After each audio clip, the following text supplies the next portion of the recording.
Salut, et bienvenue sur Beyondless Mind. Aujourd'hui, on va parler de la morale. Pas comme d'un ensemble de règles prêtes à l'emploi, mais plutôt comme d'une compétence de décision. Tu observes une situation, tu en analyses les conséquences, et tu agis. Ce que je veux poser tout de suite, c'est que la morale, telle que je l'entends ici, n'est pas une formule qui s'applique mécaniquement. Ce n'est pas un catalogue de recettes, c'est une activité. Juger dans le réel, et en assumer les effets de son jugement. Et pour illustrer cette idée, je vais partir d'un personnage qui, selon moi, fracasse toutes les certitudes. Kreia, issu du jeu vidéo Star Wars Knights of the Old Republic 2 sorti en 2005. Pour le reste de la vidéo, je vais parler de KOTOR 2.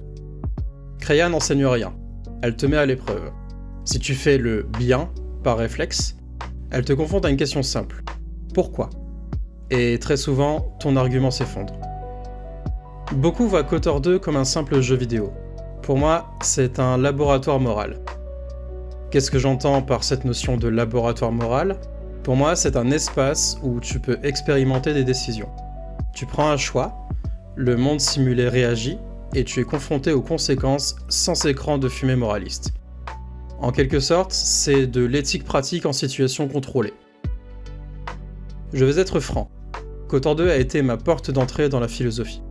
C'est littéralement le premier média qui m'a obligé à me poser réellement des questions sur la responsabilité, la justification et l'intention.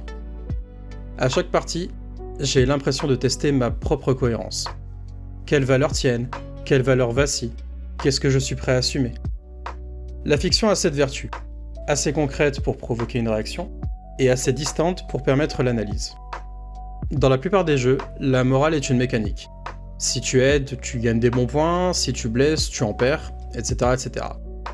Le système te dit concrètement si tu as bien agi, mais il ne te force pas à penser. KOTOR 2 vient casser tout cela. Aucune validation automatique, pas de points qui lavent la conscience. Kreia apparaît donc et pose la seule question importante, pourquoi ce choix ? Pourquoi as-tu fait ce choix ? Et c'est à toi de produire la réponse, et d'en vivre les conséquences. KOTOR 2 ne te permet pas de te contenter d'un alignement comme d'un costume de jeu, ce n'est pas une classe RPG, mais il t'oblige à devenir responsable de tes actions. Star Wars offre une morale simple et rassurante. Le côté lumineux va signifier l'empathie et le sacrifice, tandis que le côté obscur va plutôt parler de la passion et de la domination. Des valeurs somme toute assez nietzschéennes, qui méritent selon moi à elles seules une vidéo dédiée, mais ce schéma reste très confortable, parce qu'il libère le joueur de l'effort de jugement. Tu choisis un camp, et tu appliques ses règles. Kreia démontre ce schéma. Son intervention principale consiste à montrer qu'agir parce que c'est codé comme bien n'est pas nécessairement agir moralement. C'est souvent un réflexe conditionné, une obéissance à des normes externes. Et c'est important de le préciser ici, Kreia est l'un des personnages les plus mal compris du jeu. Dans l'univers de KOTOR 2, les Jedi comme les Sith interprètent sa pensée à travers leurs propres dogmes. Les uns y voient une menace, les autres une manipulatrice potentielle. Personne ne l'écoute réellement. Chacun projette sur elle ce qu'il veut y trouver. Et dans notre monde, le réflexe est le même.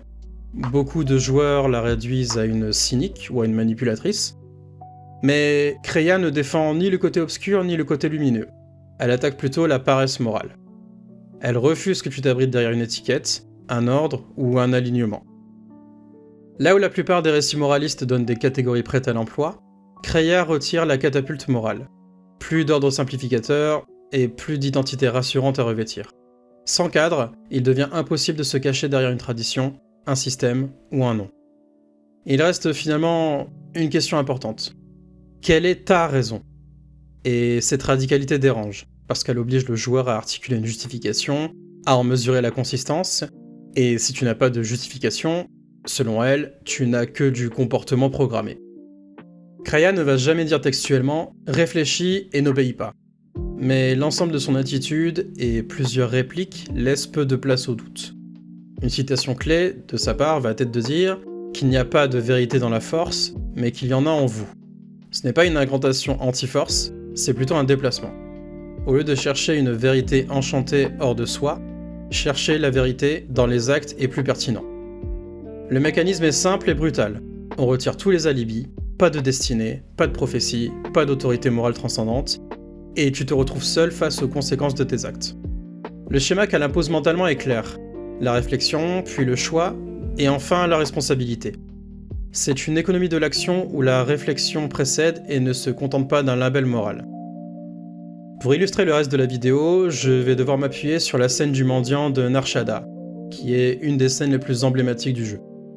Spoiler alerte, si tu veux découvrir cette scène par toi-même, et je t'y invite vivement, avance la vidéo. Sinon, tu peux rester. Du coup, sur Narshada, un mendiant te demande de l'argent. Et dans la plupart des RPG, quand tu donnes, tu gagnes un point de lumière ou de bonne action, et ensuite la séquence est terminée. Et dans KOTOR 2, Kreia intervient.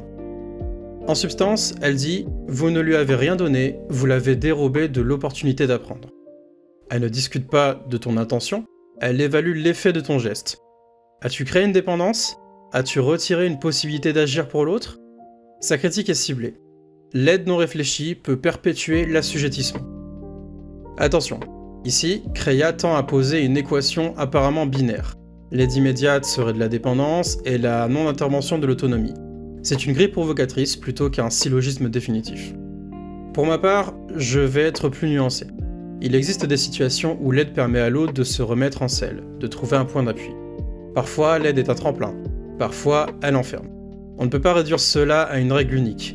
La vraie tâche morale consiste à évaluer le contexte concret et à assumer les conséquences de son geste. La scène est d'autant plus riche qu'elle force le joueur à se confronter à ce dilemme en temps réel. C'est ce qui fait de KOTOR 2 un laboratoire pratique, pas un tract théorique. Si l'on veut synthétiser, Kreia propose 3 principes opérationnels. Le premier, ce serait de dire qu'aucune morale n'est imposée, donc un acte n'est moral que s'il est le fruit d'un choix conscient. Ensuite, il n'y a pas de refuge métaphysique, pas de destin, pas de force, pas d'autorité pour déléguer la responsabilité. Et enfin, il y a la responsabilité radicale, être l'auteur causal de ses actes et pas un simple rouage. Ces principes font de Kreia une figure exigeante. Elle enlève le confort moral et force l'agent à rendre compte. Pourquoi Kreia me parle sur le plan de la philosophie ? Parce qu'elle converge avec un noyau central de mon naturalisme ontologique non modal. Les valeurs émergent du réel, elles ne tombent pas d'un ciel métaphysique. Ce qui importe, c'est l'effet et la conséquence observable. Je pose cela ainsi. Le réel avant les idées, les conséquences avant les intentions, ce n'est pas un renoncement à la compassion, ni une apologie du laisser-faire. C'est une méthode. Prendre la causalité au sérieux pour fonder une éthique qui tienne dans le monde. Et je veux être clair sur un point. Je ne suis pas entièrement d'accord avec Kreia. Son radicalisme sur l'autonomie peut conduire selon moi à une esthétique de la dureté morale qui néglige les circonstances concrètes.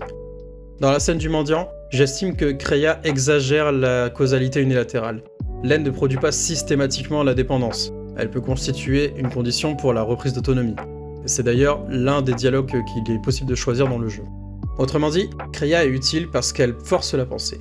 Elle n'a pas toujours raison dans ses prescriptions. L'objectif ici n'est pas d'adopter ou de rejeter son programme moral, mais d'utiliser sa provocation pour affiner notre jugement. La richesse de la fiction, c'est précisément cela. Elle offre des positions extrêmes qui servent de banc d'essai. On a effleuré une idée. KOTOR 2 regorge d'autres thèmes qui mériteraient des vidéos à part entière. La force comme aspect de déterminisme, la tension entre le libre arbitre et la causalité, la manière dont les institutions redistribuent la responsabilité, ou la lecture eschatologique de la fin du jeu. Si tu veux que je développe l'un de ces sujets, indique-le en commentaire, je peux faire une série, une vidéo dédiée à la force, une autre sur le libre arbitre, une troisième sur la fin du jeu, et ses implications morales. Donc finalement, Kreia n'est ni Jedi ni Sith.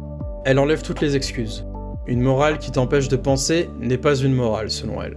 Ce n'est pas une question de savoir si Kreia a raison. Ce qui compte, c'est que tu apprends sur toi-même quand tu n'as plus d'excuses.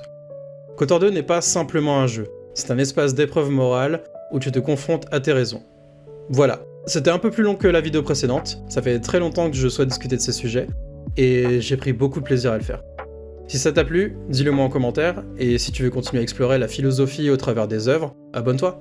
C'était Nocto, et bienvenue sur Beyond Less Mind.